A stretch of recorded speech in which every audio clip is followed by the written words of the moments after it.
tal? ¿Qué tal? Perdón, pero estábamos peleándonos que el internet, que el todo. Muy Y bien, como pero yo soy la persona más inútil del mundo así para la es, tecnología, entonces me ya tienen que estamos ayudar. en vivo, ya estamos en vivo. Perfecto. Bienvenidos a todos a este seminario titulado como Mapa Diagnóstico de la Seguridad en México. Para, eh, para este seminario hemos invitado a el maestro Francisco Rivas, de quien me voy a permitir leer una breve semblanza. Desde el 2013 es director del Observatorio Nacional Ciudadano en México. Licenciado en Economía y Comercio por la Universidad Degli Studi de Perigua, Italia. Licenciado en Psicología por la Universidad Autónoma de Baja California de México. Cuenta con una especialidad en Cultura de la Legalidad de la Facultad Latinoamericana de Ciencias Sociales. Es maestro en Psicología por el Centro de Estudios Tecnológicos Superiores de México.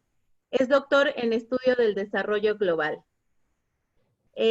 Fue director del Centro de Cultura de la Legalidad del Gobierno del Estado de Baja California y en el periodo del 2010 al 2013 fue director de proyectos de cultura de la legalidad en México, donde diseñó e implementó los programas de cultura de la legalidad a nivel federal para distintas secretarías de gobierno. Doctor Francisco Rivas, bienvenido. Es para nosotros un placer tenerlos el día de hoy y le cedo la palabra para poder tener una presentación de 30 minutos y posteriormente una sesión de preguntas y respuestas que durará 15 minutos. Muchas gracias, Gabriela. Pues muy buenos días a todos. Es un gusto estar con ustedes, estar compartiendo este espacio con ustedes. Un espacio importante porque precisamente nos habla de algo, de ciudadanía. La ciudadanía es algo necesario para que podamos generar condiciones diferentes del vivir en sociedad. Estamos muy acostumbrados y la relación que existía entre las autoridades y los ciudadanos tendía a ser una relación en donde pues el ciudadano terminaba su labor una vez que emitía el voto y la autoridad se ocupaba de todo lo demás. En los últimos años hemos descubierto que sin los contrapesos ciudadanos, sin la capacidad de generar redes, de construir trabajo en conjunto, es imposible que ciertas cosas pasen. Pensemos simple y sencillamente en el tema de seguridad en México. De no haber existido una organización, por ejemplo, como México Unido contra la Delincuencia, pues hoy no tendríamos toda una serie de espacios ciudadanos para poder incidir en la política pública, o no hubiéramos tenido una fuerte política de combate al secuestro hacia finales de los años 90 y en los primeros años de este siglo. Por ello, es importante recordar la importancia que tenemos como ciudadanos. ¿Cómo estamos en México? El tema de la seguridad, pues es un tema que ha acompañado la problemática nacional por lo menos en los últimos 50 años, pero específicamente con niveles de violencia sin precedentes en los últimos 20. México es un país que históricamente ha sido violento, con índices muy altos de homicidios y otros delitos. No obstante, pues esa violencia se encontraba encapsulada. Hoy tenemos una violencia dispersa, presente en todo el territorio nacional y con varios fenómenos y varios tipos de formas de violencia. ¿Cómo estamos y qué nos dicen los datos específicos? Si comparamos los primeros 7 meses del año, como ustedes saben, México es un país que produce mucha información en materia de seguridad. Es el país que probablemente produce más información en materia de seguridad a partir precisamente de la crisis que hemos venido viviendo. Y mes con mes sabemos qué sucedió en mes anterior. Entonces, hasta el momento contamos con los datos de los primeros 7 meses de este año y si comparamos los primeros 7 meses de este año, pues encontramos que ha crecido, sigue creciendo el homicidio doloso y feminicidio. Tenemos un 1.7% más de víctimas de este delito, pero de feminicidio específicamente un 5.4% más. Tenemos que recordar que 2019 ya había sido el año más violento de la historia en materia de homicidio doloso, de feminicidio, de robo a negocio, de trata de personas, de narcomenudeo, de violencia familiar, de lesiones dolosas. El segundo peor año de la historia en materia de extorsión, el tercero peor año en materia de violaciones, el quinto peor año en materia de robo con violencia y secuestro, el octavo peor año en materia de robo a transeúnte. Y este año lo que encontramos pues precisamente es que sigue creciendo el feminicidio, el homicidio doloso, sigue creciendo la trata de personas, la violencia familiar, el narcomenudeo, y caen todos los delitos patrimoniales.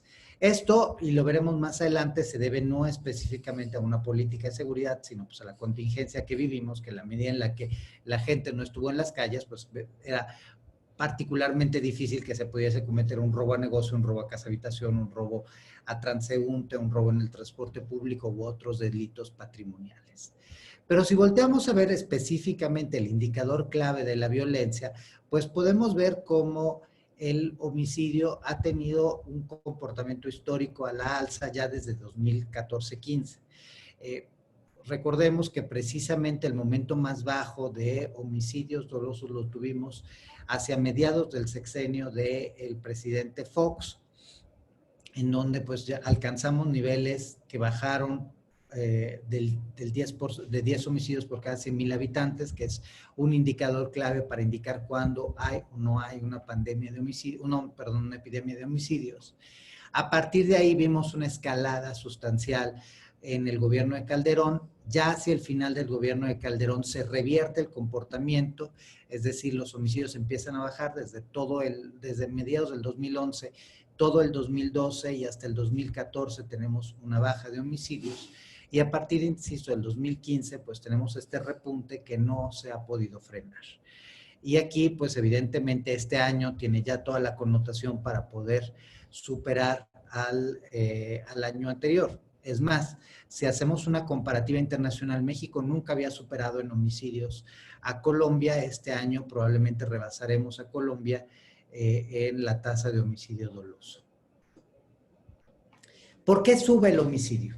Pues principalmente porque este gobierno hereda un problema. Hay que reconocer que efectivamente el problema no inició en este gobierno, pero este es un gobierno que no ha hecho lo necesario para revertirlo.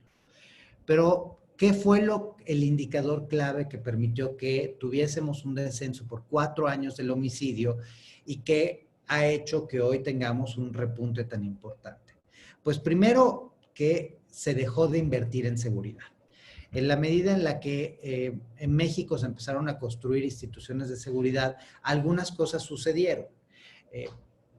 Creo que muchos estaremos en contra de algunas decisiones tomadas por el gobierno de Calderón, pero uno de los elementos que hay que reconocer es que efectivamente en la medida en la que se hizo una inversión, algunas cosas empezaron a construirse.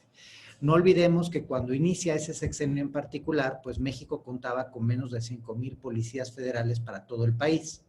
En ese entonces la extinta Policía Federal Preventiva pues era una institución muy, muy acotada, y a partir del inicio del sexenio de Calderón se empieza una construcción de esta Policía Federal que llegó a contar 40,000 elementos hacia el final del sexenio. En el sexenio de Peña Nieto la inversión cae. Permítame también hacer en ese sentido un paso para atrás. México siempre ha invertido muy poco en materia de seguridad. Antes del sexenio de Calderón apenas invertíamos el 0.5% del Producto Interno Bruto en todo lo que se refiere desde la prevención hasta la readaptación o reinserción social. Y incluyendo, pues evidentemente, las labores del Ejército y de la Marina en materia de seguridad e incluyendo todo lo que tiene que ver específicamente con las aportaciones federales, estados, municipios para la seguridad. Con Calderón subió la inversión a 1.2% del Producto Interno Bruto, que es absolutamente insuficiente, pero que fue pues prácticamente casi un 150% más de lo que se acostumbraba a gastar. Y desde el inicio del sexenio de Peña empezamos a ver de nuevo un deterioro del gasto en seguridad. En esta narrativa de que ya se había resuelto el problema de seguridad, ustedes recordarán que fue uno de los primeros 2 años particularmente del sexenio de Peña, se presumieron muchos resultados en seguridad que eran pues derivados precisamente de la acción del gobierno anterior, y se abandona el gasto en seguridad, se abandona la construcción de la Policía Federal, y lo que encontramos es que si Peña Nieto recibe una Policía Federal de 40,000 elementos, entrega una Policía Federal 6 años después de 36,000 elementos. Es decir, tenemos menos personal que el que recibió. Y lo encontramos con condiciones más deterioradas. Se empiezan a dar muchos más actos de corrupción, se empiezan a dar muchos más ejemplos de abandono institucional, como el simple hecho de que no se les pagara los viáticos a los policías, que se les mandase a operativos sin viáticos, etcétera, etcétera.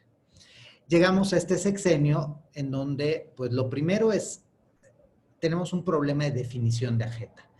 Simple y sencillamente, si más del 80% de los homicidios del país, según datos de la misma Presidencia de la República, del CISEN y de otras instituciones, en nuestro país están relacionados precisamente con la delincuencia organizada, un gran problema es que hoy no sabemos exactamente cuál es el rol de la delincuencia organizada con respecto, el rol del Estado con respecto a la delincuencia organizada. Se nos ha dicho que abrazos y no balazos, se ha visto hechos pues por lo menos de empatía con ciertos grupos criminales, han habido liberaciones de criminales importantes y en ese sentido pues sí es un problema porque al no saber efectivamente qué es lo que se plantea desde el gobierno federal hacer para resolver los problemas relacionados con este fenómeno delictivo, pues difícilmente podremos reducir el homicidio. Además, pues tenemos una incapacidad para generar inteligencia y una capacidad para investigar que es impresionante. De poco nos sirven detener a delincuentes porque los acaban liberando. Pensemos al hecho de cómo se detuvo prácticamente a todos los principales operadores del grupo Santa Rosa y Lima, 26 personas en Guanajuato en este año, y finalmente, pues como no la FGR, la Fiscalía General de la República, no hizo lo propio, pues hubo que liberar a las 26 personas. Y lo mismo sucedió en Jalisco, y lo mismo sucedió en la Ciudad de México con la Unión Tepito, y lo mismo sucedió en Tamaulipas y en otras entidades. Detener no significa sancionar. Entonces, cuando presumen una detención, pues realmente no estamos viendo absolutamente nada. Y parte de esta incapacidad es una incapacidad, insisto, pues heredada no de la administración anterior o de la anterior aún, sino de todo el tiempo. México siempre ha tenido policías que no son las que aspiraríamos y fiscalías y procuradurías que no son las que aspiraríamos en un México moderno y en un país con tanta dificultad en términos, pues precisamente de incidencia delictiva. Lamentablemente ese abandono presupuestal que tuvimos en el sexenio pasado, pues todavía se agravó en este sexenio. Más adelante hablaré de ello, pero particularmente en el tema de procuración de justicia, tanto a nivel federal como a nivel local, es impresionante la caída en los recursos. La Fiscalía en este momento, la Fiscalía General de la República, tiene un presupuesto equivalente al que tenía más o menos en el sexenio de Zedillo. Eso nos dice que pues, las cosas no están para nada bien. Otro fenómeno que es diferente sobre la seguridad, pues tiene que ver específicamente con el tema de la violencia en contra de la mujer. Yo lo quise poner como un apartado particular, porque este me parece uno de los fenómenos más lamentables de nuestra sociedad y que no pasa necesariamente por un tema de delincuencia organizada, aunque no excluye que también la delincuencia organizada cometa temas de violencia en contra de la mujer. De hecho, nosotros en 2015 elaboramos un estudio sobre homicidio. Los invito a que descarguen este estudio que se llamaba Homicidio en México, Homicidio, una mirada a la violencia en México. Y había un apartado en el cual destacábamos precisamente el tema de feminicidio. Ahí una de las cosas que nos llamó la atención precisamente es que todos los casos de parejas sentimentales o de mujeres involucradas de alguna manera con jefes criminales o con algún tipo de criminal de delincuencia organizada terminaban en el olvido, ni siquiera se investigaban. Pero todavía en nuestro país seguimos teniendo un problema importante de registro de este fenómeno, de conocimiento y reconocimiento de este fenómeno, que pues no nos permite entender hasta dónde llegamos con el problema. ¿Por qué no hemos avanzado tampoco en este tema a pesar de que aparentemente tenemos alertas de género, tenemos instituciones dedicadas al tema? Pues primero porque las políticas son políticas principalmente estéticas y no de sustancia. Cuando volteamos a ver los compromisos que deben asumir las entidades una vez que se decreta una alerta de género, pues realmente es muy poco efectivo respecto a lo que en realidad se necesitaría. Y la manera de evaluarlos, de construir indicadores, todavía es más estética. Paralelamente, pues no hemos visto que se trabaje de una manera transversal en este fenómeno. El fenómeno de violencia en contra de la mujer sí se podría identificar si trabajáramos con las agencias de salud, con las agencias de desarrollo social, educativas, con el sector privado, en donde se pueden observar los efectos de una mujer violentada. Cuando volteamos a ver la conducta de una mujer violentada, podemos encontrar precisamente una serie de signos que nos podrían llevar a pues, hacer un trabajo de intervención temprana. Lo malo es que estamos descargando esta labor en la Procuración de Justicia y el problema de descargarlo en la Procuración de Justicia es que el único modo en el que actúa la Procuración de Justicia es cuando el hecho ya sucedió. Y aquí también hay una serie de responsabilidades del Ministerio Público que no detecta tempranamente los casos. Hay mujeres que se acuden a denunciar y son regresadas a su casa, lo sabemos y lo hemos podido demostrar una y otra vez, que son revictimizadas a la hora de acercarse a una autoridad o que son incluso ridiculizadas a la hora de acercarse a una autoridad. Además, pues, insisto, lo único que vemos es la parte final, la violencia física, la violencia sexual, pero olvidamos que la violencia en contra de la mujer incluye una violencia económica, una violencia psicológica, una violencia afectiva, que termina precisamente vulnerando las capacidades de toma de decisión de los individuos y que precisamente esa violencia en contra de la mujer generalmente se gesta en el seno familiar y en el seno familiar también se involucran otro tipo de equilibrios como son los hijos, como son las familias, que no favorecen la toma de decisión de la mujer. Entonces, si quisiéramos trabajar verdaderamente con seriedad para proteger al 50% por lo menos de la población, pues tendríamos que tener políticas de sustancia, tendríamos que trabajar transversalmente y de esta manera poder prevenir.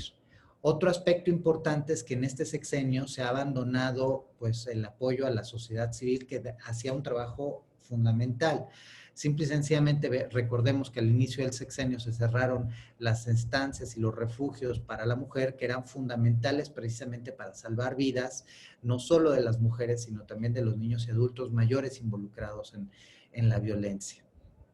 Entonces necesitamos más recursos y evidentemente una capacidad para investigar, porque si no encontramos la evidencia directa del marido, del cuñado, de alguien cercano, rara vez llevamos a la justicia a un victimario y por lo tanto, pues es un proceso que si no se da acceso a la justicia a las víctimas directas e indirectas, pues lo que acaba sucediendo es que lo que estamos haciendo es promover que siga creciendo este delito.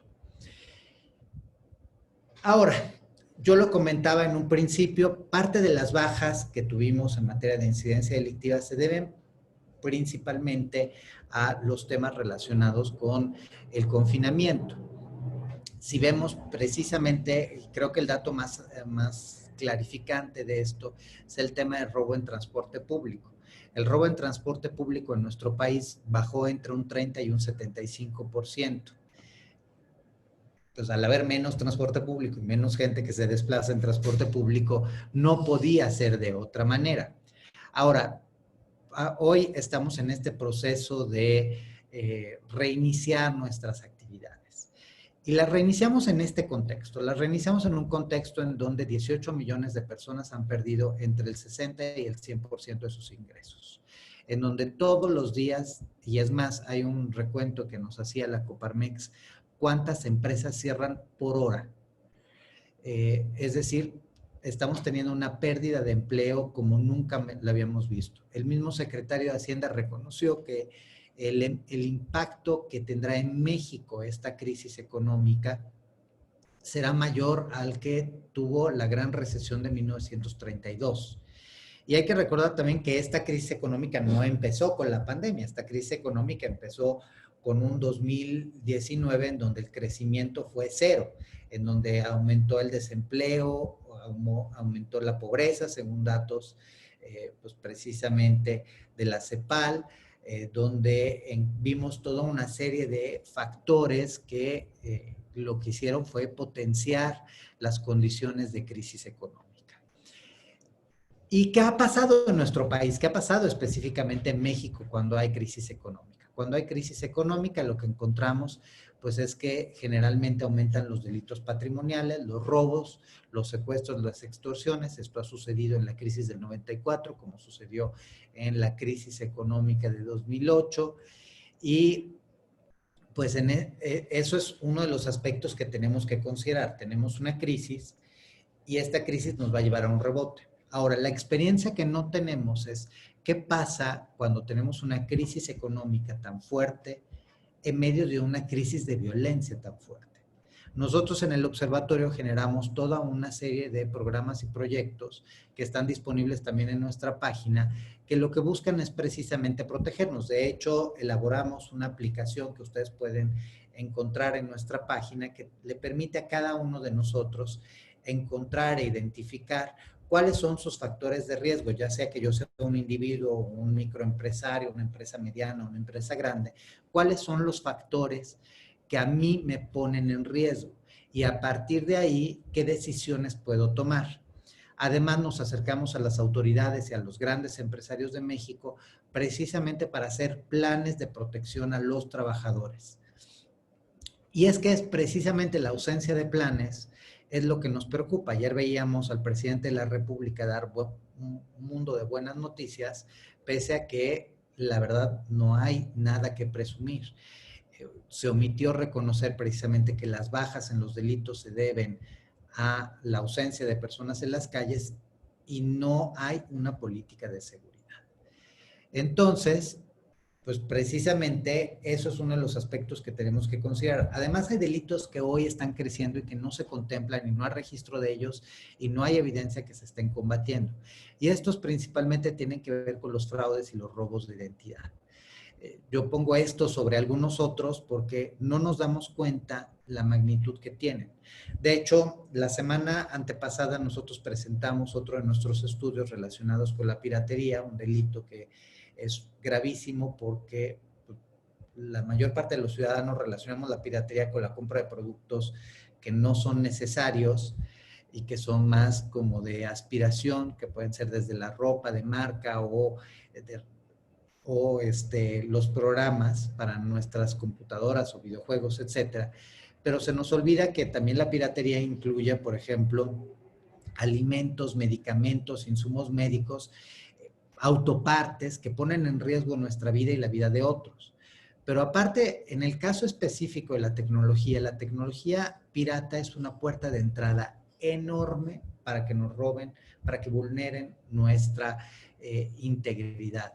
Y aquí, insisto, hemos detectado fraudes a partir del uso de software no auténtico, de software pirata, o incluso casos muy graves como son la pornografía infantil, precisamente a partir del uso de paquetería que no es legal.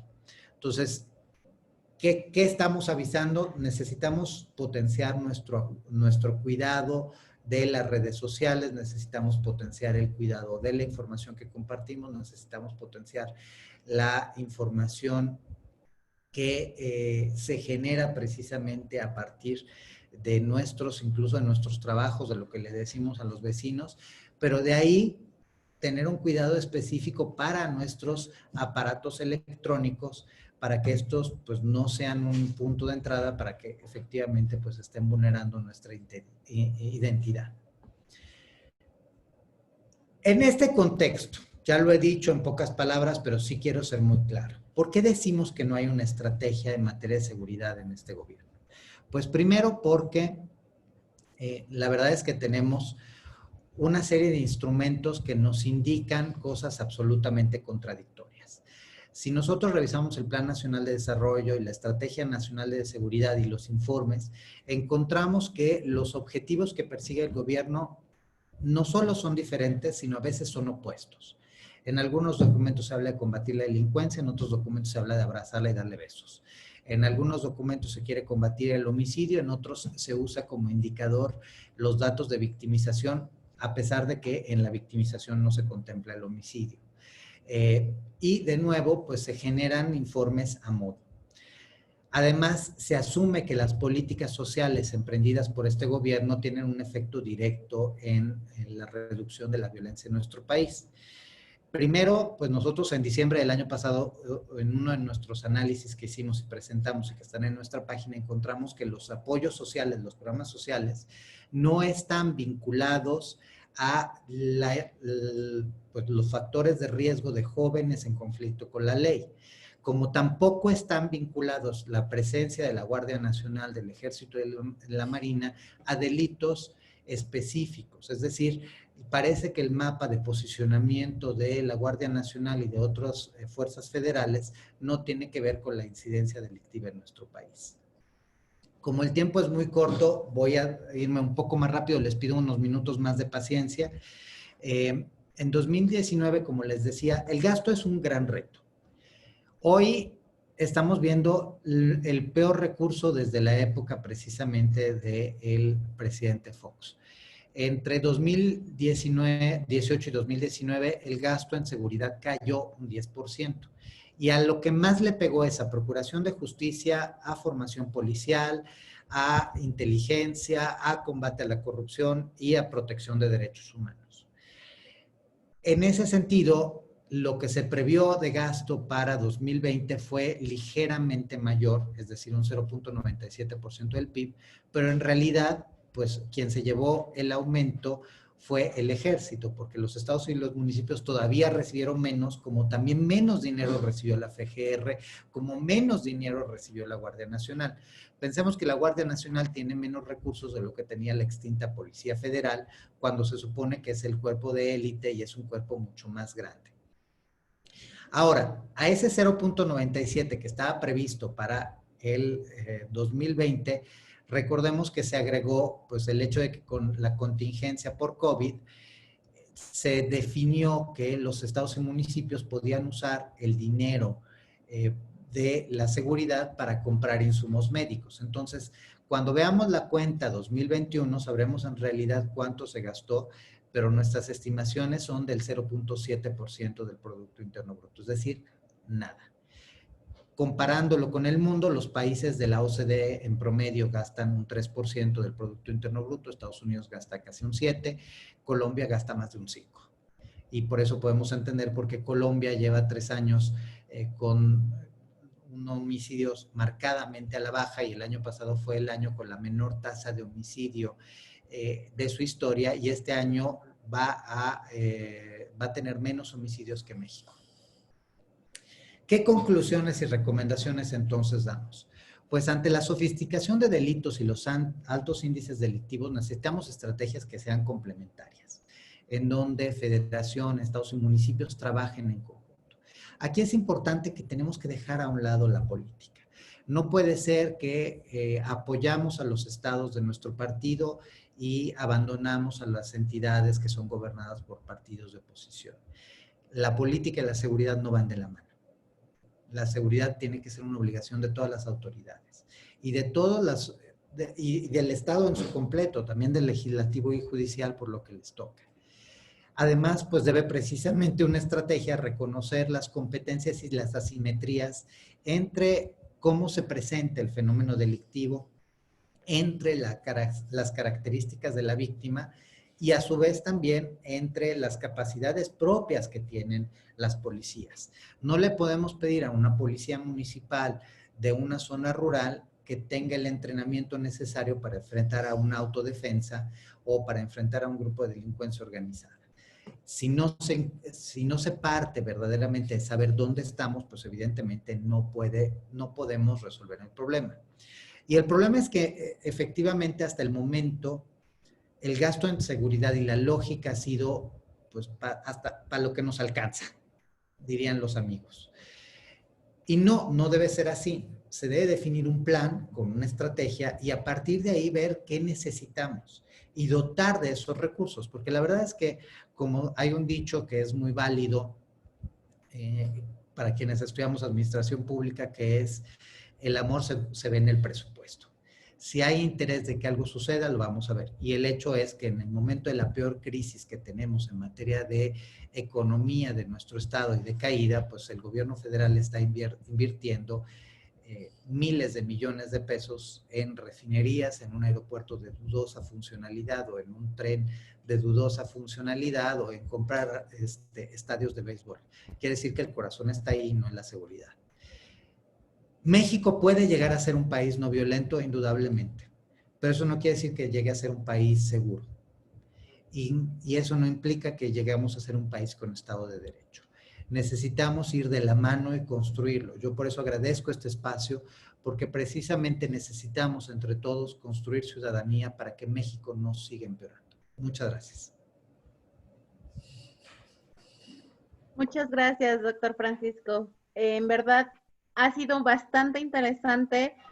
En mi opinión, creo que los datos mostrados aquí y sobre todo este diagnóstico que usted nos presenta, a muchos también nos abre los ojos y de alguna manera empezamos a generar ideas o cuestionamientos que de repente pasamos por alto como ciudadanos creyendo en que la inseguridad es un tema alejado, no porque no la vivamos, no porque no tengamos acciones o que no pasemos por hechos delictivos, sino más bien porque creemos que no nos corresponde a veces el tema de la disminución de la inseguridad. Y por aquí leo varias preguntas, sobre todo en las redes sociales y aquí en la sala.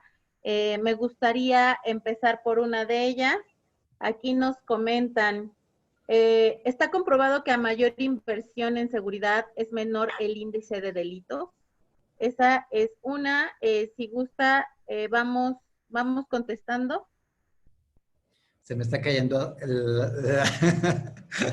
el fondo. No, en realidad no está demostrado. El tema es que si nosotros lo pensamos en términos de inversión, nada más, pues no está demostrado absolutamente nada. Lo que sí está demostrado es que en la medida en la que se construyen capacidades institucionales, sí se puede reducir la incidencia delictiva. Y la construcción de capacidades institucionales pasa por recursos. Cuando hablo de recursos, no hablo solo de dinero, hablo de personas, hablo de horas de formación, sí hablo de tecnología, sí hablo de insumos. ¿Qué es lo que ha sucedido y por qué incluso en la época en donde gastamos más no necesariamente gastamos bien? ¿De qué me sirve tener una tecnología de última generación si no hay quien la sepa operar? O la sabe operar solo un número reducido. ¿De qué me sirve dar patrullas si los salarios siguen siendo muy acotados o las prestaciones son muy acotadas? ¿De qué me sirve gastar en capacitación trayendo a los mejores capacitadores del mundo si cuando mando a capacitar a la gente la mando fuera de sus horarios de trabajo, o sea, después de su turno, entonces llegan cansados, de mal humor, hartos, o si no genero las condiciones para entender si efectivamente las competencias, o sea, se está impactando las competencias de los operadores de seguridad. Yo hace muchos años recuerdo cuando estaba dando un curso para Policía Federal, de repente empezaron a sacar gente de los cursos porque pues venía una persona de Interpol. Entonces, pues le pidieron que diera un curso, pero se lo pidieron así sobre las rodillas. Entonces, pues el señor hizo lo que pudo con lo que tenía. No había un traductor, entonces pues le pedían a alguien que tradujese.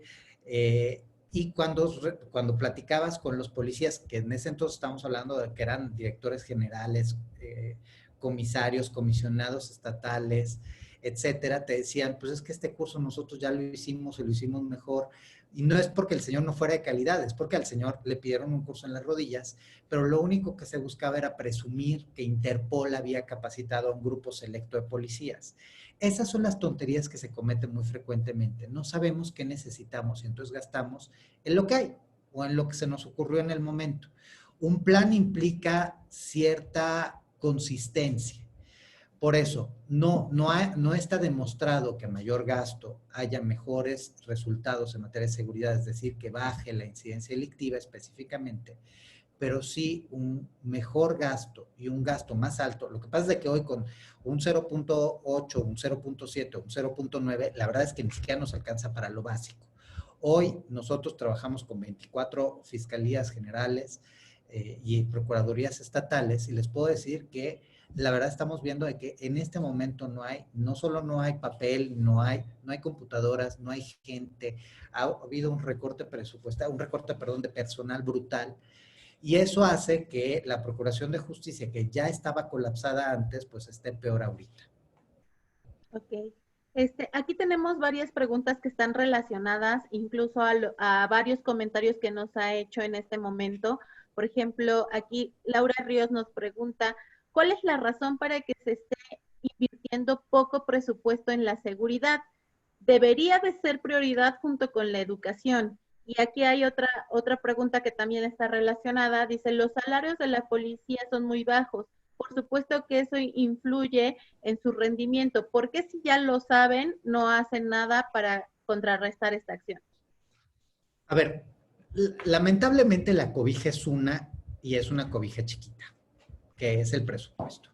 México tiene un sistema de recaudación bastante disfuncional. Pensemos simple y sencillamente que la gran parte de la recaudación proviene de los impuestos federales y por ello las aportaciones federales son todo para la seguridad.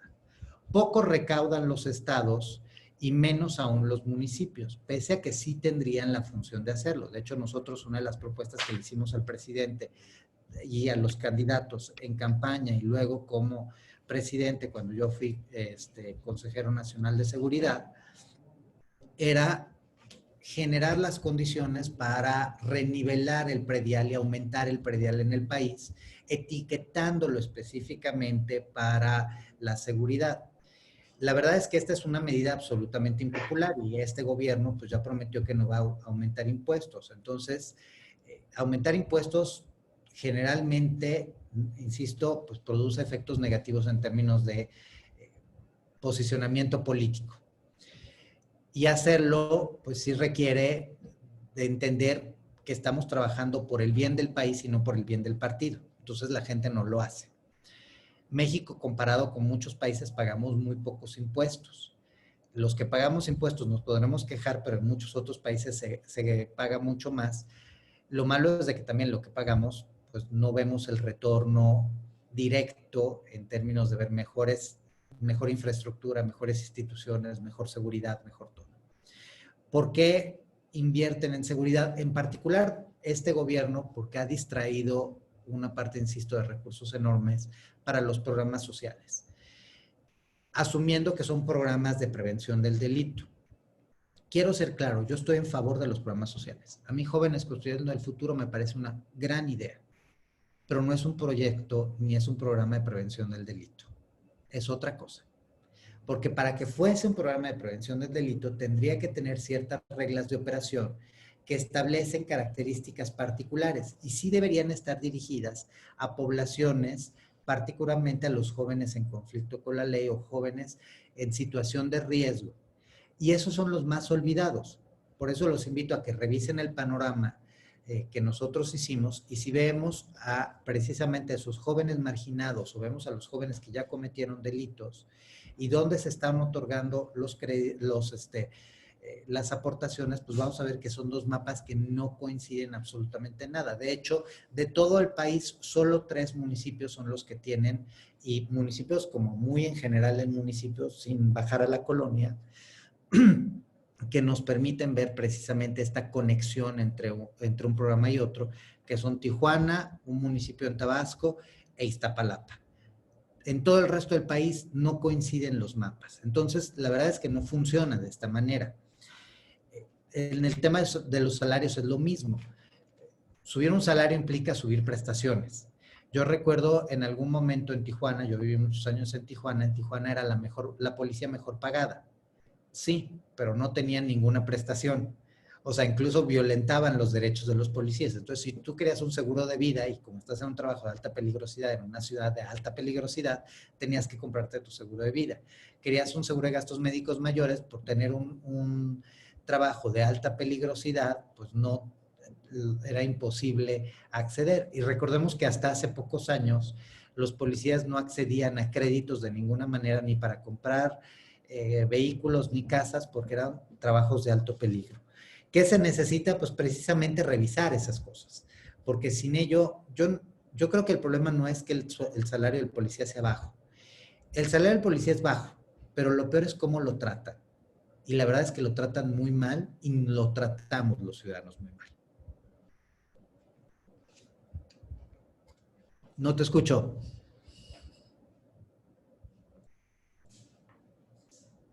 Una disculpa, tenía el micrófono cerrado. Doctor, tenemos muchas preguntas en las redes. Sin embargo, creo que a grandes rasgos ha contestado de manera general varias de ellas, pero en específico me llaman la atención aquí algunas preguntas que están relacionadas con el tema de la tecnología que nos comentó durante su presentación. Y me gustaría generar estas preguntas como última parte por el tiempo, desafortunadamente es corto, porque estos temas realmente dan para muchas preguntas de los ciudadanos. Y aquí hay una pregunta, ¿qué pasa con la inteligencia policial en nuestro país?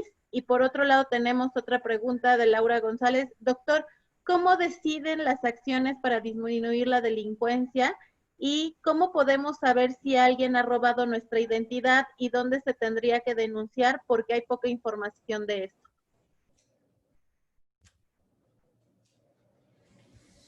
A ver, quiero empezar precisamente por establecer qué es identidad. ¿Qué es inteligencia?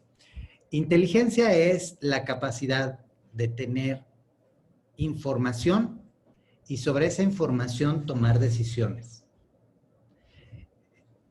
Si yo sé de una noticia criminal, es decir, un robo a casa habitación, pues por sí mismo es nada más un delito y cero.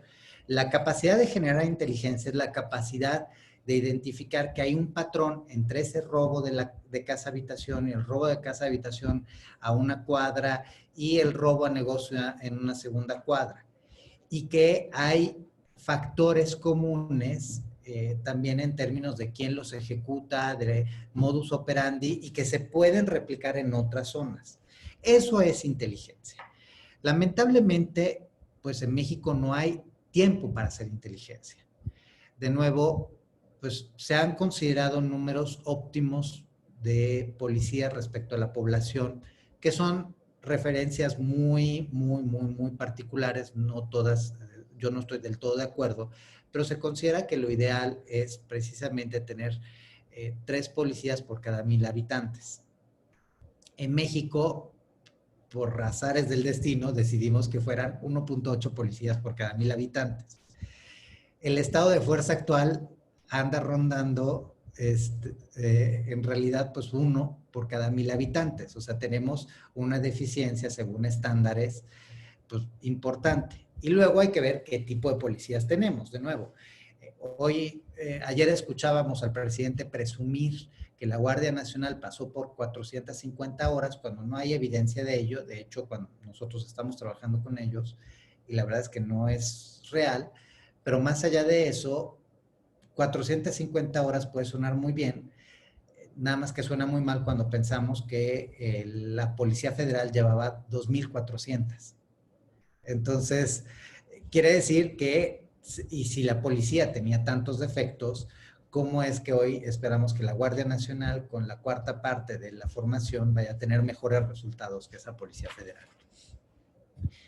La verdad es que tenemos un problema importante. La tecnología es fundamental en un momento como este porque permite ayudar a generar patrones, porque nos da información sobre la huella vocal de los delincuentes, porque nos puede dar precisamente toda una serie de seguimiento a ciertos casos, porque permitiría generar y revisar los procesos si se cumplieron o no se cumplieron los plazos. Por ejemplo, en el tema de procuración de justicia. El problema de la tecnología es que la tecnología es cara y de nuevo no hay quien la sepa usar. Entonces, ¿qué necesitas? Necesitas un número suficiente de personas que la sepa usar, que tengan el tiempo suficiente para usarla y necesitas desarrollos de tecnología propia. Nosotros al inicio del sexenio hicimos una propuesta para construir una coordinación nacional de delitos de alto impacto, que lo que tenía que hacer era precisamente replicar las experiencias de la Coordinación Nacional Antisecuestro, que en el sexenio anterior fue la única verdaderamente exitosa, y a partir de ahí generar una serie de direcciones con delitos específicos. Pero una de ellas tenía el único objetivo de generar tecnología para los estados y municipios. Hoy encontramos que en muchas ocasiones las fiscalías compran productos que luego no les acaban de servir, pero no tienen quien les haga el desarrollo propio. Nosotros creemos que la inversión tiene que estar ahí, no en comprar paquetería que luego pues, se nos vence la paquetería y entonces la estamos remediando con productos pirata. La verdad es que nosotros encontramos que hay piratería en las 32 fiscalías estatales y eso nos dice mucho sobre cómo estamos en México. Entonces, nada más para cerrar, la tecnología es fundamental y esto nos debería llevar a una definición de agendas. ¿Cómo definir las prioridades? Pues las prioridades se deberían definir a partir de diagnósticos. ¿Cómo se definen en los hechos? Pues casi así, ¿no? Sintiendo qué es lo urgente, qué es lo inmediato, qué nos sirve y qué también nos da un retorno de imagen. Si hoy en México fuéramos serios, uno de los sectores en donde más deberíamos de invertir es en el sistema penitenciario. Y la verdad es en donde menos invertimos, porque invertir en el sistema penitenciario de nuevo no es popular. Es más popular invertir en patrullas. Y solo para cerrar, en el robo de identidad yo recomiendo revisar periódicamente el buró de crédito. Esa es la única forma en la que podrás saber si hay algo que pueda ser indicador. Yo les puedo decir que mi familia, yo tengo una familia muy extensa, mi papá es de Atotonilco, el Alto Jalisco, y pues ahí no hay mucho que hacer, entonces hacen hijos. Y pues en ese sentido les puedo decir que 3 de mis primos al revisar su buró de crédito encontraron que tenían créditos y tarjetas de crédito que ellos nunca tuvieron. Entonces hay que tener mucho cuidado lamentablemente y denunciarlo a la autoridad competente. Creo que estos temas nos darían incluso como para otra ponencia. Espero que más adelante podamos generarla porque es de mucho interés ciudadano. De verdad que las preguntas han estado llegando, sin embargo nos estamos quedando sin el tiempo porque tenemos otras ponencias en puerta. Y por cierto, a todos los que están conectados los invito a que sigan todo este día de foro ciudadano que hemos propuesto para ustedes. Doctor Francisco Rivas, un placer haberlo escuchado. Gracias por sus aportaciones. Nos quedamos con sus propuestas para poderlas plasmar en la agenda. Muchísimas gracias. Hasta luego a todos. Gracias a ustedes. Buenas tardes.